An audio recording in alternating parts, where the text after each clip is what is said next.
What's up guys, in this video I'm going to show you how you can change the aspect ratio in Davinci Resolve 18. So what you have to do is to go to media pool option, which you can see right here.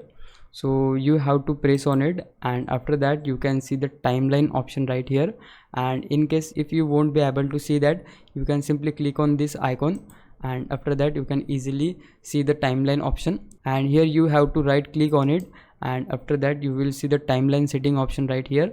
After pressing on it, timeline settings options will be open, and here you have to untick this use project setting option, and after that you will able to change the values of the timeline resolution, and whatever you want to change you can easily go with that. So if you want the vertical video, you can easily put a value. Like if I want the vertical video, I will type here 1080 by 1920, and then you have to hit OK, and then your video will be vertical. So this is how you can easily change the aspect ratio. And in case if you want the square aspect ratio, you need to simply go to timeline option again, and here you have to go to timeline settings once again, and then you have to type the same value which we have typed here. So we will type 1080p again. So these both values should match, and then you will get the square. So we will hit OK here, and okay, you got the square.